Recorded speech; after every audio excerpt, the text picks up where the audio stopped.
Welcome to USS Enterprise. This is the history of Enterprise.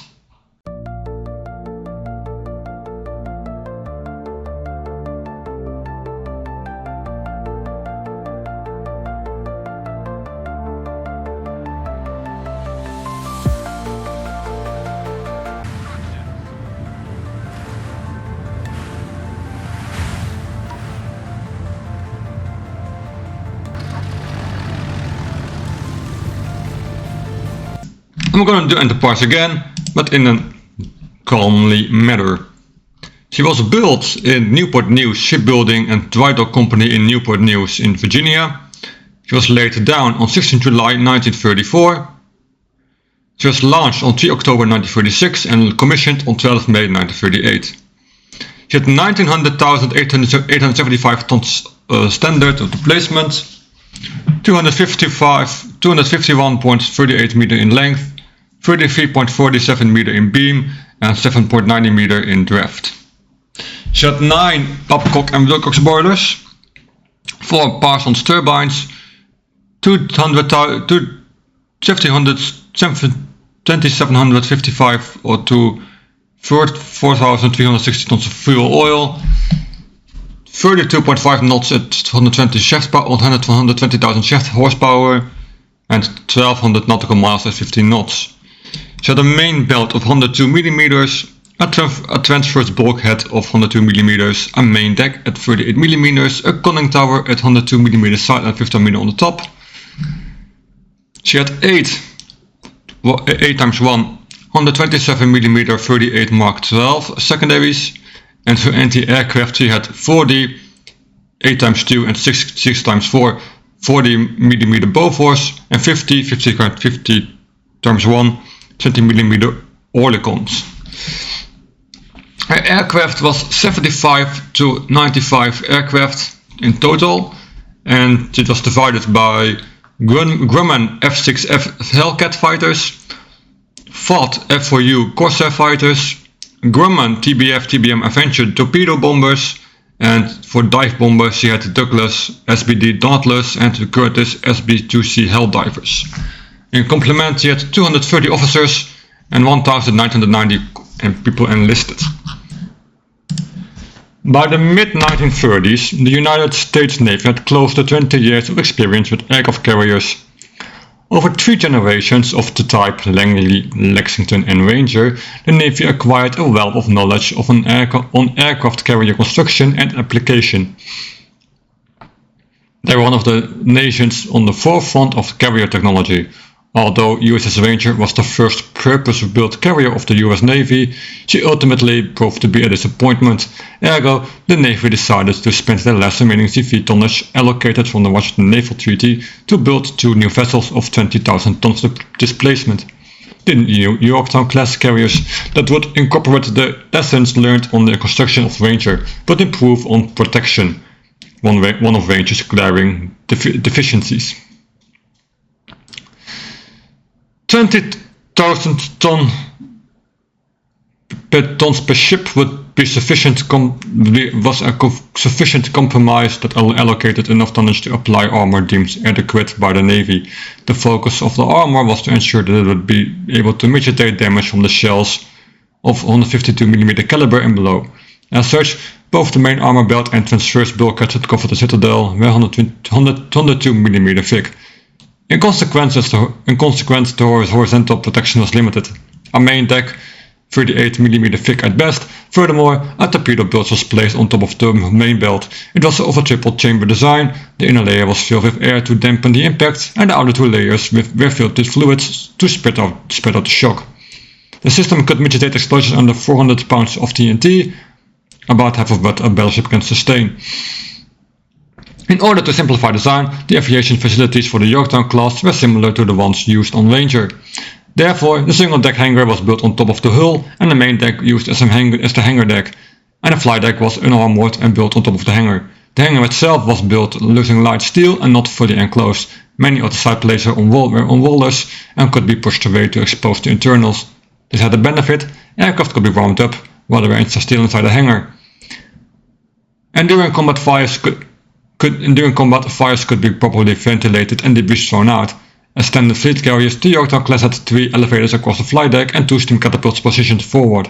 Interestingly, there was a third catapult in the hangar deck to launch scouting aircraft if the flight deck was occupied. Originally as designed, the Yorktown class carriers would carry 84 aircraft plus 6 in reverse. Complementing 1938 was 18 fighters, 35 torpedo bombers and 37 dive bombers. Initially, dive bombers were the lion's share of aircraft aboard due to the US carrier doctrine assigning dive bombers both of the roles of scouts and bombers. In fact, initially there would be separate dive bomber squadrons solely for either scouting or bombing, but late in the war, the onboard complement heavily favored fighters, as by then the largest threat to a carrier task force were kamikaze aircraft. US aircraft carriers were known for their impressive island, and the Yorktown class was no exception. The starboard structure contained the centers for command, navigation, aircraft and fire control. Furthermore, a first for any US aircraft carrier, the island had an integrated funnel. As US carrier doctrine became more offensive in nature, it was realized that high speeds was a necessary trait for a fleet carrier to possess. As speed above 30 knots would allow to keep pace with newly constructed treaty battleships, designers elected to install 9 boilers and 4 turbines, with the fire rooms placed ahead of the engine rooms. This was a simplified design but was proven to be prone to damage. In speed trials, the carriers could easily achieve 120,000 shaft horsepower, which enabled a speed of about 33 knots. Even though aircraft are considered the main weapon of a carrier, the Yorktown class had a plethora of self-defense artillery. For long-range engagement, the carriers carried the novel 127mm 38 DP guns in 8 single mounts. The combat record would prove them to an excellent performing rifles. They were positioned in sponsons of the deck, which included limited firing arcs but did not obstruct the operations of the aircraft. Originally, the class was equipped with M2 12.7mm machine guns in 24 single mounts and 28mm 75 DP guns in 4 quad mounts for short and intermediate range defense. Respectively, the 28mm guns are positioned fore and on the aft of the island, and the 12.7mm positions on the peripheries of the flight deck. Throughout her service life, Enterprise underwent constant modification to keep up with the vigors of combat. Most significantly, a CX-AM-1 radar set was installed in 1940. Radar sets were crucial for the success of US carriers. Early target acquisition and proper management of combat air patrols increased carrier survivability.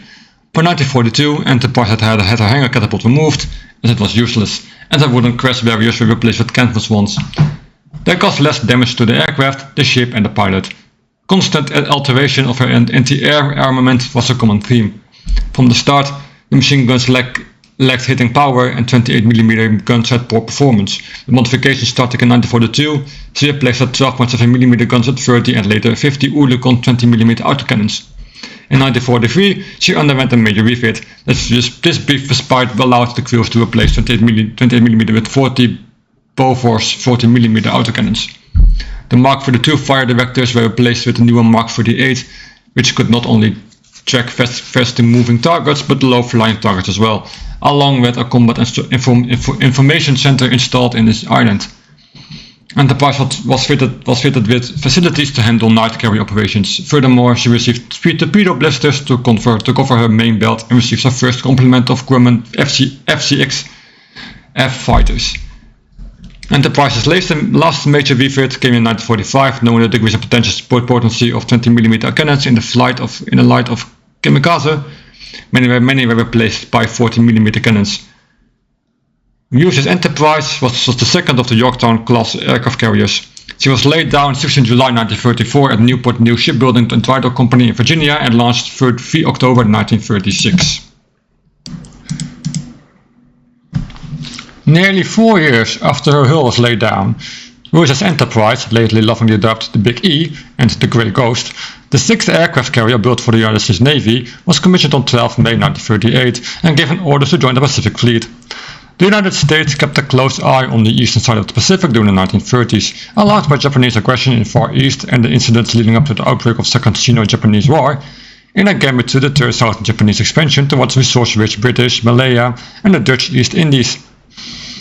The USA had been stationing a large fleet in the Central Pacific, port of Pearl Harbor. The force of 8 battleships and 2 carriers, USS Saratoga, converted on the hull of a Lexington-class battlecruiser of the same name as per the Washington Naval Treaty nearly 2 decades ago at the time, and the newest edition, Enterprise. Before her explosive entry to the war, Enterprise's role in the Pacific was ferrying weapons and materials to outlying island US bases, hedging against a possible Japanese aggression. When the first bombs fell on Pearl Harbor on 7 December 1941, Enterprise was merely hours away from home, returning from what should be a less ferry job. But the same storm that allowed the 400-strong Japanese attack aircraft to wreak havoc on Pearl Harbor forced Enterprise and entourage to reduce speed on the journey home to Pearl Harbor. Had Enterprise made it to Pearl Harbor before the Japanese attacks had subsided, she may have been ended up the biggest casualty of the attack. Armed with outdated 1.1 and 50 caliber AA guns to protect herself, she would have faced the combined might of all 6 Japanese carriers by herself. During the hayride month of December of 1941, she patrolled the waters of the region of Western Hawaii. Watchful for returning Japanese warships, the beginning of Enterprise's legacy was as the first US warship to sink an enemy vessel. A dive bomber struck a Japanese submarine, I-70, operating on the surface. However, worse was still to come, and 1942 would be the most calamitous and decisive year of the Pacific War, the Big E at the forefront of it all. With the dark situation in Europe, early American attention was focused on the European theater, protecting convoys from marauding German U-boats and wrestling with the Italian Regia Marina for the Mediterranean.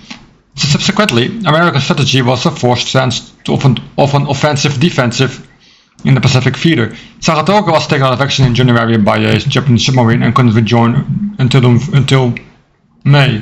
And Yorktown was hastily transferred to the Pacific to join Lexington and Enterprise. The 3 were outnumbered 2-1 by Akagi, Kaga, Soryu, Hiryu, Shokaku, and Zukaku of the IGN. The combined forces of the Japanese Army and Navy were expanding in nearly every direction, with the IGN focusing on the southern expansion, striving to cut off Australia and New Zealand from external support, and pushing westward towards the island of Midway. If Midway fell, Hawaii and Pearl Harbor would be exposed to further Japanese raids. The job for Lexington, Yorktown, Enterprise, and soon Hornet and USS Wasp was to draw the attention of the Japanese Navy. The Enterprise spent February carrying out daring air raids on Japanese-held islands, dealing little actual damage, but nevertheless improving American morale on the open shows of defiance to the supposed Japanese dominance of the seas. She returned to Pearl Harbor in March and remained in port until April, undergoing repairs, replenishments, and refits, the most significant alteration being the replacement of the outdated 50 caliber machine guns, which failed to protect her from modern aircraft. With the new 20mm Oerlikon AA guns. While post-war evaluation of this gun were mediocre, they were a definite improvement over their predecessors. Enterprise was at sea again by the second week in April. On 13 April 1942, Enterprise linked up with her stepsister Hornet as the 2 departed on the strike against mainland Japan, dubbed the Doolittle Raid. A daring aerial attack where 16 modified P-25 bombers took off from the deck from Hornet to bomb Tokyo, with Enterprise sailing with her in case the worst happened, and the 2 were engaged by enemy warships. By the end of April, however, the winds were changing. Furious of the attack that American bombers dared to attack in mainland Japan, the IGN began drawing up plans to strike the island base of Midway to draw out the American carriers into a decisive battle. At the end of April, Enterprise and Hornet steamed from Pearl Harbor southwest to Australia, hoping to join Lexington and Saratoga in the apparent upcoming battle in the Coral Sea area, as the IGA drove American and Anzac troops out of the area, with heavy support from the IGN. The Battle of Coral Sea, resulting in the loss of Lexington, was the only major battle of the Pacific that Enterprise ended up missing, arriving a day late. However, the engagement cost the IGN the light cruiser Soho. The engagement cost the IGN the light carrier Shohoku was badly damaged, and Zukaku lost many of her most skilled pilots, meaning the latter 2 were unable to participate in the upcoming invasion of Midway. Above all else though, the strategic loss of the IJN at the Battle of the Coral Sea broke the spell of Japanese invincibility that hung over the Allies. American cryptanalysts had broken the Japanese GN-25 naval code and knew they were planning an invasion of Midway, supported by battleships, escorting warships and Agi, Kaga, Soryu and Hiryu, 4 of the 6 elite carrier force, as all the USN had to answer for this threat to Midway was inexperienced Hornet, battered Yorktown, and the ship quickly became renowned as the best carrier the USN had to offer Enterprise. The most decisive battle of the Pacific War began on June 4, when attack planes from Hiryu struck a battle-ready Midway in a preemptive attack. After this first strike, the Japanese carriers rearmed their attack planes with anti-ship bombs and torpedoes. Expecting enemy retaliation, lacking such, the planes rearmed with ground attack equipment and prepared to strike Midway a second time. During the rearming process, Japanese Vice Admiral Chuichi Nagumo was informed that one of his scout planes had sighted an American carrier, Yorktown, less than 2 hours flight time from the main body of his fleet. The second strike against Midway carried through, but too much time had passed for a third strike on the island. American carrier-based aircraft were on the horizon as Nagumo reorganized his carrier planes to prepare for a battle of the skies. The American naval fleet had dispatched 84 dive bombers, 41 torpedo bombers and 26 fighters to engage the Japanese. While many of the dive bombers and fighters arrived at the expected location of the Japanese fleet and returned to Midway to scout the area, the 41 unescorted Douglas devastated TBDs found and made one of history's most heroic attacks. Of the 41 TBD that struck Japanese, only 4 returned to Enterprise, 2 to Yorktown and none made it home to Hornet. While this strike was with heavy sacrifice, it drew attention of Japanese fighters and AA guns to focus on low-flying torpedo bombers. Without notice, 30 of Enterprise's Douglas Doubtless SPD dive bombers struck Agri and Kaga, while 17 of Yorktown SPD hammered Soryu. 3 bombs struck Agri while 4 hit Kaga. Both carriers had the decks littered with armed and fueled aircraft, aviation fuel and loose bombs and torpedoes. The two cataclysmically erupted once the queens of the Pacific now floundering burning wrecks. As Soryu burned in the distance, Hiryu however was untouched, and as the fellow carriers burned, she launched aggressive strikes that would ultimately result in Yorktown's demise. Yorktown had been at sea so long that she hadn't been able to replace her obsolete 50 caliber AA guns. If Yorktown mortally wounded and Hornet eyed out planes, the men left the battlefield on Enterprise. The few surviving planes landed on Enterprise deck and recuperated, then it took off to exact revenge from Hiryu. 2,000 SPDs from Enterprise and survivors from Yorktown found Hiryu as she was preparing her planes for another strike, and shortly after finding her, 4 gaping burning holes were torn into Hiryu's deck, damaging the last operational IJN carrier at Midway beyond repair. With 4 Japanese and 1 American at the bottom of the sea, the support and surface fleet of the IJN closed in on the Enterprise and hastily rearmed Hornet. Rear Admiral Raymond A. Sprance withdrew his remaining carriers to the east, but not before finding Japanese heavy cruiser Mogami and Mikuma. His task force sank Mikuma along with the destroyer Awasho and Tasasho, while heavily damaging Mogami. The final casualty of Midway was the destroyer USS Haman, torn in 2 by Japanese torpedoes from Japanese submarine I-160H torpedoes. Enterprise returned to Pearl Harbor by the 13th of June, having lost her twin sister Yorktown and many of her aircrew, but carrying immense pride and success of nearly single-handedly sinking half of the IJN carriers force in a single day. While Midway did not bring immediate victory to the Allies, it was brought tactical parity. Enterprises spent a month in port before setting sail to the Solomons to participate in the grueling Guadalcanal campaign. The Solomon Islands were at a military stalemate. Both sides had land air bases that could strike the southeastern Solomons, but neither side could explicitly control the skies in that area without a permanent airbase. The Japanese began construction of such an airbase in late June 1942, and American strategists concluded this was a threat which needed addressing. In July 1942, the US Navy had Enterprise, Wasp, Saratoga and Hornet, which could field a combined a total of roughly 300 planes, while the Japanese fleet carriers Shogoku and Zukaku were supplemented by 5 light carriers, Ryo, Zio, Chitose, Chiyoda, and Yunyo, which could also operate about 300 planes. As in the past, of ESN fleet sailed for the Guadalcanal, the eventual remaining carriers of the IGN sailed for the same destination. The waters of Guadalcanal were dangerous, with a constant threat of enemy land-based attack planes and submarines on top of the limited space for maneuvers. The old days of wait and run were over, and the relative priority in Solomon's led to both having to consistently pay a high price to keep up the strength in the area. Enterprise and her accompanying carriers spent early August supporting Allied naval invasions. And the first big challenge to Big E coming from Shogoku, Zukaku, and Ryo in late August. While Saratoga successfully sent alone Ryo to the bottom, the true target of Japanese attack was clear. Enterprise was in the sights. Enterprise took her first serious combat damage, suffering 3 direct bomb hits that tore holes in the starboard quarter and ruined 5-inch gun. Despite it being hauled above and below the waterline though, Enterprise would not go down there. The Japanese claimed that the Enterprise had been sunk, the first of 3 such claims. Enterprise was crippled though, and following a burial of 74 men killed during the Battle of Solomons, the civilians back home to Pearl and to mend her wounds and replenish her crew. She remained at Pearl until mid-October, setting sail for Solomons once again. Enterprise's presence in the south was sorely missed as she was away. Saratoga took another torpedo that took out of action for 3 months, and Wasp was sunk by Japanese submarine I-19, in perhaps the most devastating torpedo salvo in history. Destroyer USS O'Brien was lost and battleship USS North Carolina was crippled on top of sending Wasp to the bottom.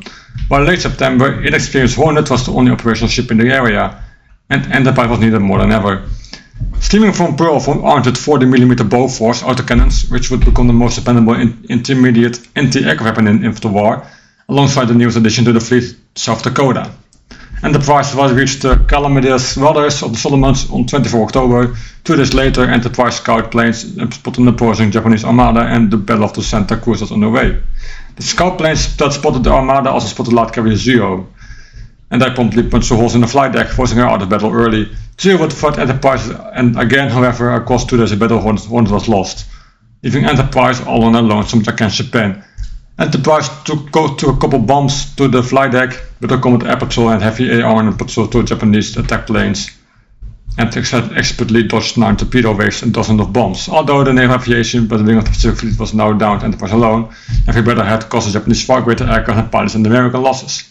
Enterprise withdrew to Nomiya for patch job repairs, lurking in the area ready to counter-strike a possible third Japanese naval breakthrough. Come November 1942, that the third big breakthrough came.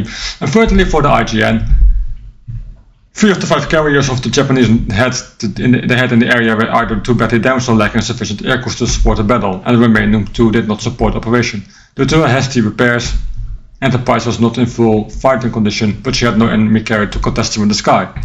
This allowed Enterprise's SBD to find a sick Japanese battleship He, and she limped away from suffering damage from a long night battle of 3rd November. The following day, her planes wrecked havoc upon the slow-moving Japanese troop transports, momentarily breaking off the search for enemy carriers, of which they found none.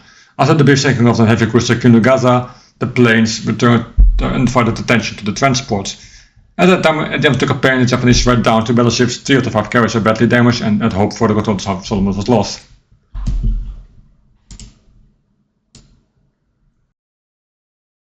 With the final victories and the weeding out of the scattered Japanese resistance in the Solomons, Enterprise could finally retire from the front lines after over a year of hard day-by-day service. Finally arriving back at Pearl Harbor on 8 May 1943, she spent 10 long weeks training in new air groups, with only a short break to receive her Presidential Unit Citation, the first to be ever awarded to a carrier. For the first time in nearly 4 years, Enterprise arrived in Washington State on 20 July 1943, finally back on American soil, while her crewmen enjoyed some much-deserved shore leave. The Workmen of Bremerton Navy Yard swarmed over the ship from July to October over that year, sending her back to war with a fresh coat of paint and improved technology in anticipation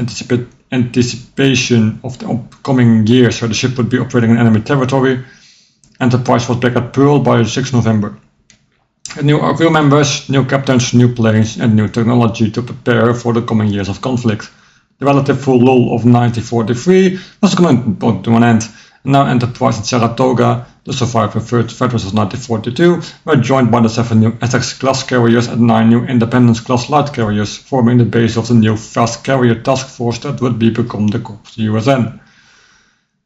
With the USN carrier force sextupled in size, Enterprise and her 16 new compatriots sailed for Gilbert Island on 19 November 1943. The year of the transition was over and the time of action had come. Within a week, what was once Japanese sovereign soil was now in American hands. No Japanese carriers came in response to the Gilbert's defense, as the now heavily outnumbered Japanese were in home waters training new seamen and pilots. With the arrival of 1944, American operation in the Pacific took a frantic pace. Enterprise, accompanied by the new USS Yorktown CV-10 and USS Belau, would, CVL-24, formed the core of the soon-to-be famous Task Force 58, and had served for the Marshall Islands in 1944. The Marshalls fell, but again no response from Japanese carriers were returning from the Marshalls. However, the trio were ordered to strike the inner perimeter of the Christian Japanese naval base of Truk in the Carolina Islands. Despite being unsure of her new strength, the USN struck Truk on 17 February 1944, with another tap in Enterprise legends being made, the first successful night radar bombing attack, with the combined forces sinking 3 Japanese cruisers, 4 destroyers, and nearly 45 auxiliary ships, paralyzing Truk and Japanese ability for sustained operation in the area. Enterprise supporting American landings between February and April returned to Port of Majuro in the Marshalls by the end of the month. Big things are on the horizon, with grand battle plans about to go in motion. On 6 June 1944, D-Day in Europe, Enterprise and the rest of Task Force 58 sailed from Majuro towards the Mariana Islands, accompanied by over 500 American warships. Between the 11th and the 14th of June, Enterprise and co attacked Saipan, Rota, and Guam at 17. Japanese had to respond to the attack of them on the Marianas, and the combined fleet had sorted for 2 days prior ahead of the Philippine Sea. The gigantic American fleet would be the Enterprise of new old Nemesis Shoku and Zukaku. The new armored fleet carrier Taiho, the 6 light carriers Zuho, Ryo, Junyo, and Hiyo, Shoteze, and Hishioda, and a large supporting fleet including the overprotective super battleships Yamato and Musashi. The conflict that became known as the Battle of the Philippine Sea, also known as the Marianas Turkey Shoot, began on 19 June. Japanese planes were spotted headed for American fleet on the morning of the 19th. Enterprise itself, the only carrier present with experience in the fleet battle, expected a busy day, but the sheer difference in pilot quality between the forces were apparent. The Japanese pilots were undertrained, undisciplined, and inexperienced. With Enterprise fighters joining the fray above high the Philippine Sea, and their attack aircraft crippling the Japanese, crippling the nearby airships on Guam. On 20th, the Enterprise made a big contribution to the battle, spotting the elusive Japanese conspired fleet, and as the 900 odd US planes fell upon the Japanese, having already lost Shoku and Taiho to submarines, with the planes claiming Hiyo in the carnage. Following the disastrous Japanese defeat at the Philippine Sea, Enterprise continued to support Mariana's campaign until early July, returning to Pearl Harbor for some momentary rest and recovery. Big E returned to the sea by the end of August, joining Task Force 38 and continued striking along the southernmost Japanese-held islands in the Pacific until the end of September. Coming early October, Enterprise and Task Force 38 sailed to strike Okinawa, Formosa, and the Philippines, in preparation for the liberation of the Philippines, while Big E was in port on 23 October. She received word that the Japanese combined carrier fleet was at sea again and were headed for the South American invasion like Gulf. Enterprise raced back to the front lines ready to join in the 6th and final carrier battle of the war.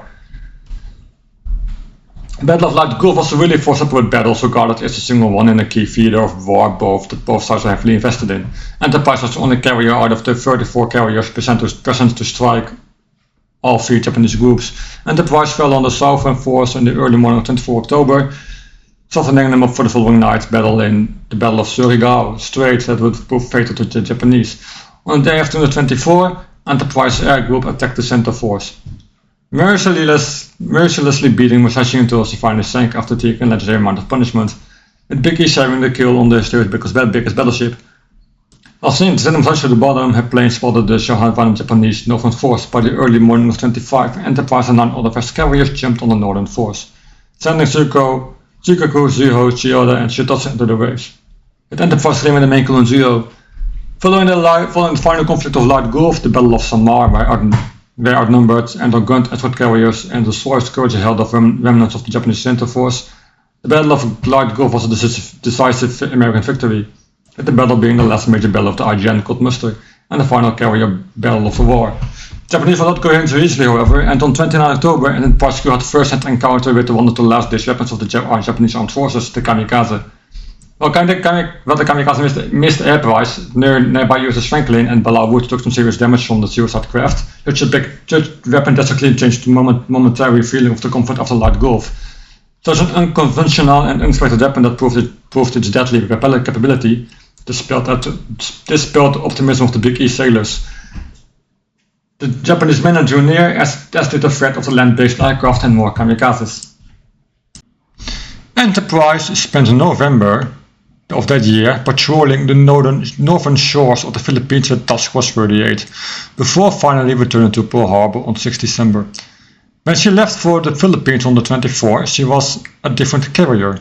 Her new air group was specially trained for night carrier operations. Enterprise had a new job of harassing the enemy at night, using the form of warfare that was developed on her ferry decks. During her nighttime escapades were several escort carriers, the light carrier USS Independence and her oldest flat-top friend Saratoga. Enterprise spent January of 1945 sweeping the China Sea, striking Japanese shipping and Japanese help ports in China. After the replenishment after Italy, Enterprise was called out to provide night and day coverage for air raids on Tokyo 16th and 17th February. Unlike her time with Hornet in 1942, Big E herself could send her attack aircraft to strike the Japanese capital. Following the raids on Tokyo, Enterprise moved to support the invasion target of the US Marines, Iwo Jima. Enterprise reported the landings from mid-February, setting another record, the record of having planes continuously in the air for 174 hours straight from 23 February to March, with another record on her name. The crew of the Enterprise was still in constant fear of a kamikaze hitting the ship. They had seen the Franklin and Balao Wood take serious damage, and USS St. Lo, CV-63, had been sunk back in late October 1944 to a kamikaze. At the USS Bismarck Sea, CVE means escort carrier. CVE 9495 was lost to a kamikaze during the Battle of Iwo Jima on the same day that Saratoga was hit by one. Enterprise was fortunate enough to not have received any major damage while surfing so close to the Japanese mainland, but one of her many forts whereabouts in sour. Big E was back in the range of the Japanese shore by 17 March after replenishment run to Italy and resumed her duty as a night strike carrier. On the 18th, a single bomber slipped through and dropped a dud bomb on her deck, only succeeding in killing a lone sailor. The next day, Franklin had to brush with death, losing 700 men in a catastrophic kamikaze strike, with Big E quickly ordered to escort the battle carrier out of the combat zone. The next day, however, it was remarked as being a raining kamikazes. AA guns held them off, but friendly ships were a tad overzealous. A friendly 5 shell from a supporting ship burst above a pair of Enterprise's quad 40mm cannons, killing 7 men, wounding 30 and striking fully loaded Hellcats nearby. Within seconds, the Hellcats exploded into smoke and flame, smothering the deck in flame and smoke. Although the situation looked worse than it truly was, she recovered to full speed 10 minutes later. Her damage was enough to force her back to Italy for repairs. Returning on the action of 5 April, Big E supported the Allied invasion of Okinawa until 11 April, taking another kamikaze. The plane embedded itself deeper in the ship's stern, with the bombs missing initially. Instead, striking so close to the water, it had the effect of a torpedo. Enterprise's torpedo blister was pierced, 2 generators were blown loose, and several fuel tanks burst open. The damage was so extensive in that her radar and other sensitive instruments were damaged, and it became clear that she'd be paying yet another visit to repair ships at Italy. The US then were feeling the pain of lurking so close to the Japanese mainland, and in Okinawa invasion 30 ships were lost and over 250 were damaged, with the carriers being the prime targets. Enterprise returned to sea by 6 May. Operating day and night to protect the skies of Okinawa, on the 11th, USS Bunker Hill, CV-17, suffered a similar fate that struck Franklin mere months earlier, taking 2 kamikazes and being escorted back to safe water by Enterprise. The crew were all too familiar with the sight of a friendly burning carrier. Bunker Hill was serving as the flagship of Admiral Mitchell, who moved his flag to the Enterprise after Bunker Hill took heavy damage, but Big E would only have 3 days of war left in her. On 14 May, during another also common Japanese kamikaze and bomb raids on American carriers, a low-flying Zero managed to strike Enterprise with terrifying precision. His plane struck Big E just behind the forward elevator, plunging into the belly of the ship before exploding, sending the forward 400 elevator 400 feet skyward. She attempted to stay in enemy waters for 2 more days, patching most of her wounds, but the glaring hole of the flight deck could only be held at Mayer's shipyard. She could recover planes and very precariously launch them, but these were deemed unsatisfactory for combat, and 16 May, perhaps the greatest battle carrier of World War II, set sail for home waters. She could have known it at the time, but the war was over for Big E. Following a pit stop at Italy, Enterprise received a rousing welcome at Pearl on 30 May, the first of many warm receptions she would receive. Arriving at Bremerton on 7 June 1945, Big E entered the dry docks to repair damage and a new coat of paint. The usual maintenance and overhaul, and the sailors had to deny ability to shore leave. On 2 July 1945, Secretary of the Navy James E. Forstall paid a visit to Big E and saw for himself the damage within the great ship had fought for the first days of war in the shallow of Hawaii to downtown Tokyo. By the time she escaped dry docks of the Puget Sound Naval Yard in September, Enterprise was a warship without war. On the 13th, she sailed for Pearl via San Francisco, arriving on the 23rd, embarking Vice Admiral Frederick C. Sherman, Captain William Lee Rees, and 1,149 liberated personnel of war to discharge. By the 25th, she was at sea again, heading for New York City to attend the biggest Navy Day celebration ever held in the USA. To mid-October, Enterprise was housed within New York City, and 101 planes flew over the great city to herald the approach of the first 10 of 47 ships to attend the show. It was time for Big E to receive the credit, applause, and love she deserved. For the 2 weeks the ship was in New York, she was the center of attention, her name barely mentioned, without adjectives such as Mighty E, Valiant Carrier, and the Unsinkable. The festival centered around Big E for weeks before she entered the fabulous Call of Duty. Alongside several other carriers, Enterprise would join the Magic Carpet operation, which entailed returning American servicemen from Europe. Between November 1945 and the middle of January 1946, Enterprise ferried over 10,000 tourists back home, briefly stopping at Southampton to claim perhaps the final legend. Enterprise became the first and to date only warship outside the Royal Navy to be awarded with the Royal Navy's highest honor, the Admiralty Pennant. Completing a final magic voyage, Enterprise, at the age of nearly 8 long years, had rendered her final service to the country. Big E settled down in Bayonne, New Jersey on 18 January 1946, never to sail on Rush Team again. Despite high hopes that the greatest ship of the United States Navy would serve forevermore as a museum ship, on 3 separate occasions the chance to save her fell through. Decommissioned on 17 February 1947, she idled in port for 12.5 years before her fate at the scrapyard was sealed. In 1956, Secretary of the Navy Thomas S. Gates released a long list of ship names of the Navy that could no longer afford to maintain even a mothball status, and were sold for scrap. Enterprise was on that list. Despite being only 18 years old at the time, she was very old for her age, even with redoubled efforts. She ultimately could not be saved. On 1 July 1958, Big E was sold for scrap. Her immense pride as a ship was with 20 battle stars and 8 more awards to her name was slowly dismantled until in May 1960. All that remains of her today is her anchor, her bell, a museum dedicated to her, a few other oddities, and her nameplate boldly stating Enterprise in raised white letters. The name of the proudest ship ever to serve in the United States Navy. This was the video of Enterprise. I am making more videos about this. On my list I have Lexington. I have Yamato on there still. Musashi is on there still. Nelson is going to be on there. Also ships from World War I era, like SMS Kaiser, Große Kurfürst, Friedrich the Große will be added in there as well. So I am expanding my ships of history videos, one ship at a time. It was a long sitting. I hope you enjoy, I hope you learned something, and I'll see you next time.